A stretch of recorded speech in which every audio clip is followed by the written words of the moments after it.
What do really annoying people do when people around them are tired of hearing them talk? They get a YouTube channel. So this past weekend was a really important weekend. The Fault in Our Stars came out. I saw it twice, and I'm planning on going about 100 more times.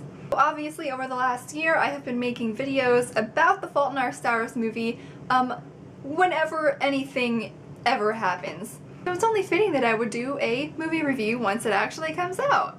So first of all, we need to talk about the casting. The casting in this movie was so perfect that I felt like just grateful that Ansel Elgort became an actor in the first place so that he could then go on to play Augustus Waters. I feel so lucky as a fan that these actors played some of my favorite characters. I remember when they first announced that they were making the movie and I thought to myself, why are they even bothering? Like, nobody that ever plays Augustus is ever gonna be good enough. Like, there's nobody out there.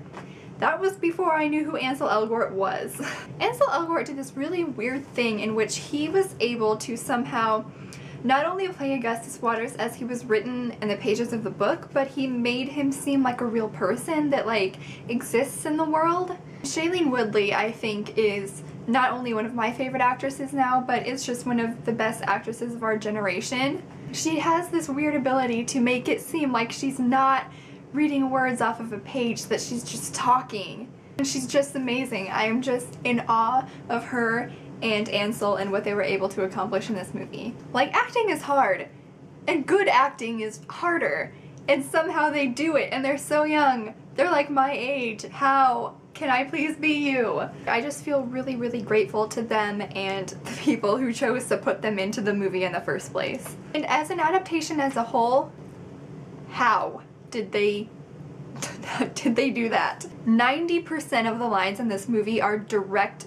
book quotes, and they are said exactly how they were meant to be said, and I am just so grateful for this freaking movie! So there were a lot of little random moments in this movie that I felt like were specifically done really, really, really well. There were some moments that I felt like were particularly well done.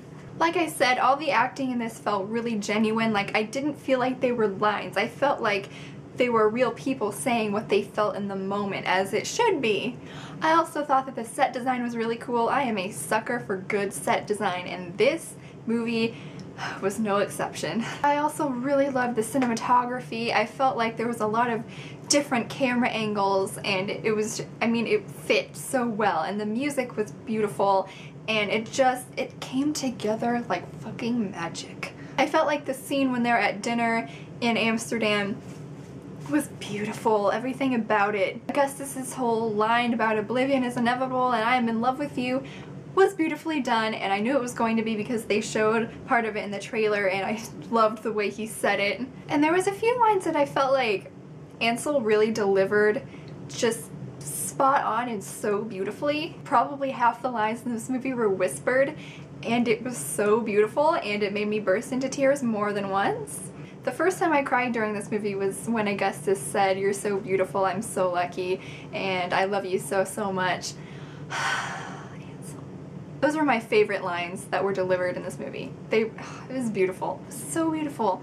I loved the montages that they had at the beginning of the movie and at the end of the movie. It made for some extra tears, I'm not gonna lie to you. It hit me hard. It hit me really, really hard. There was also a moment during the pre-funeral that I noticed, and I can't be sure because I don't know what they wrote in this script, and obviously I wasn't on set, so I might never get to find out the answer to this, but I think that Shailene Woodley broke character for a second. There's this moment where Hazel is giving her eulogy, and she gets really, really emotional and she kind of starts breaking down, and there's a moment where she goes, "Hold on." I always felt like that was just Shailene saying, like, "Hold on, I need to compose myself for a moment," and then she goes on. I really think that that is a time when she broke character and they chose to put it in the movie because it was such an honest moment. Also during the pre-funeral, Nat Wolff made me cry when he said the line, "I don't want to see a world without Augustus Waters." That line always hits me really hard in the book and I always just burst into tears. And in the movie, it was no different. The gas station scene is a really important scene because it's the one time where Augustus kind of lets his guard down and becomes really vulnerable, and Ansel just did amazingly. I can't believe this is Ansel's third movie. How does he do the acting. Speaking of Augustus Waters being sick, one complaint that I have about this is that I feel like they didn't show enough of sick Augustus. It feels really sudden in the movie, and I get that it's a movie and it has to happen very condensed and it has to happen very fast and it has to flow a certain way. I just wish that we would have seen maybe one or two more just like, wow, he's really sick. Another scene that I loved is when Augustus says he lit up like a Christmas tree. I mean, it was really emotional and I feel like it was acted to perfection from both of them. It felt so real and honest, and that is a product of good acting. So there's something that Mel noticed that she told me before I saw the movie a second time that I then knew to look for when I saw the movie. The scene where Hazel is in the ICU and Augustus is talking to Hazel's dad. Hazel's dad says, "Gus, go home, get some rest." There's a moment where Augustus looks at him and he looks scared because Gus knows that Hazel's dad knows. So next time you guys go see the movie, please watch for that. And also pay attention to when Gus gets up when he's sitting in the waiting room, like right before that whole exchange happens. It looks like he struggles a lot more than he had like earlier in the movie. Little subtle things. Subtle acting things, you guys. Pretty much the whole thing was an emotional roller coaster that not only goes up but goes down as well.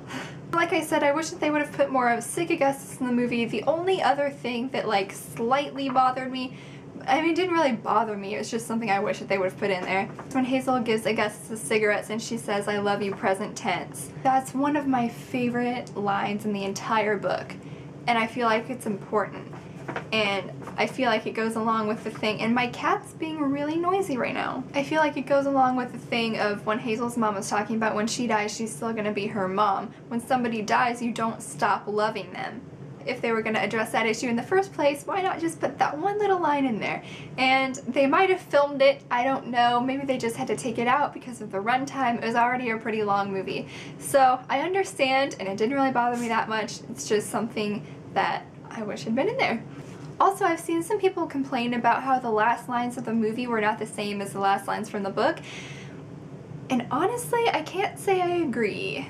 I think that the last lines of the book being "I do, Augustus, I do" is a very literary decision, and sometimes literary decisions don't come across in a movie, which is very visual. If a book ended mid-sentence, you couldn't do that in a movie because it would not make sense to people watching a movie. Just because you like something that happened, it doesn't mean that it makes sense for the movie. And I feel like the okay ending fit the movie better as a whole, and it kind of wrapped up the story better.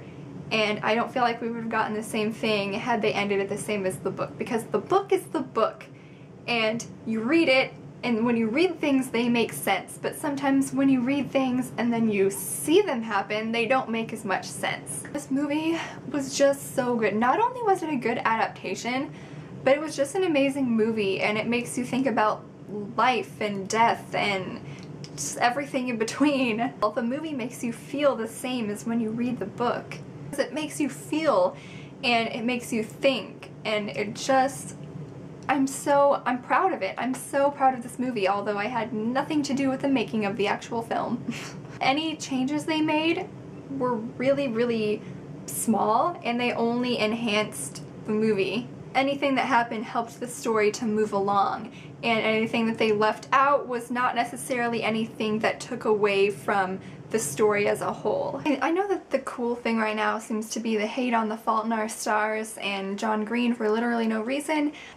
I mean, honestly, this is a book that has had like a real impact on me, like in a real way, and I think it's incredibly disrespectful for people to try to ruin this exciting time for the fans with their own hate because they can't deal with seeing other people happy.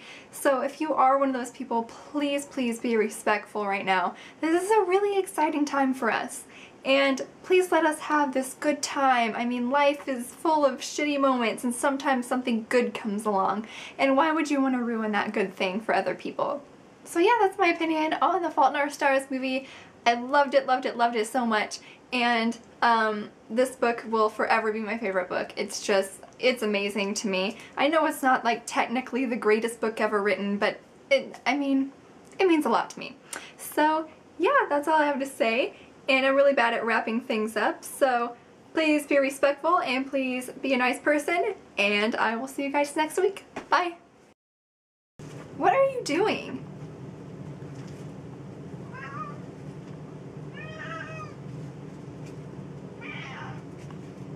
Shut up.